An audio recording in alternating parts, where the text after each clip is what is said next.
video, and today we're doing an update review of the New Republic Kurt sneakers.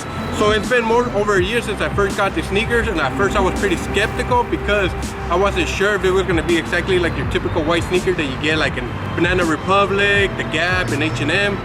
But they did a really good job on hyping it up because a week after I got the sneaker, I couldn't wait to get them. And when I finally got them, I was actually excited because they look clean, fresh, and everything you look in a perfect white sneaker.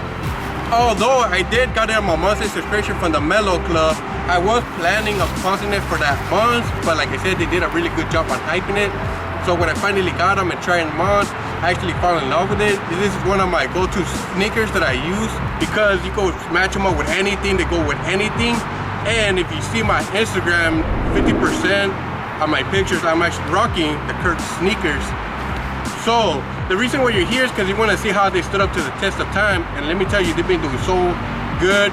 They still look fresh, clean, and new. And that's one of the reasons why they look fresh and clean is because usually when I take them off, my toddler, gotten older, he goes in the restroom now, so he doesn't need his wipes anymore. So I started using the wipe, just wipe my sneakers clean and put them away. And that's how I managed to keep them fresh to this day. All right, guys, so here it is. I just had to throw in one of my slides to show you the sneaker, how it looks. So one of the things that I like about the sneaker in general is that it doesn't get creases on the toe box like your Air Force One and your Reebok. And that's one thing I really, I'm impressed with this sneaker to this day because as you can see, you really can't see any creases. It does get creases, but it does get some on the side, and you cannot feel only when you're walking is when you actually notice the creases on the side. But other than that, it's a really nice and beautiful sneaker. What this sneaker offers, it does gives you all leather upper, and it does have micro suede lining from the inside, which makes your foot extra comfortable during the summer. And I like that New Republic logo on the tongue, although it is getting a little bit of a color right there, but that's because it is a white sneaker.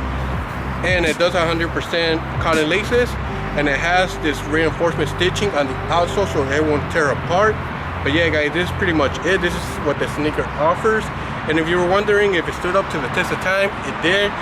I almost have this sneaker for like almost 2 years now, and I rock them out almost at least 8 to 10 times a month. And if you check out my Instagram, you can see that 50% of my Instagram posts is me wearing the New Republic sneakers. But yeah, guys, if you were wondering if this sneaker's any good, man, I give it a thumbs up. It is worth your $89. But if you are a Menlo Club member, you do get them for like $69. I think they're out of stock right now. They still have a few pairs left. I'm pretty sure they're gonna be restocking. I don't know if pretty soon because I'm pretty sure they sold very well. And a lot of people tell me like, hey, when they're gonna restock. Honestly, I don't know. But yeah, guys, if they ever do, I'll be sure to let you guys know, or I'll post a comment on this video. And if you have any questions or just just leave a comment down below. And also, if you're wondering if you should go true to size, I would say yeah, go true to size. If you're a size 9 on a pair of Vans, then go on the size 9 on the New Republic because it's pretty much the same size. But yeah, guys, that's all I have for you today. And if you enjoyed this video, don't forget to give this video a big thumbs up. Don't forget to subscribe to my channel. And like always, it's your boy Gabs. Peace.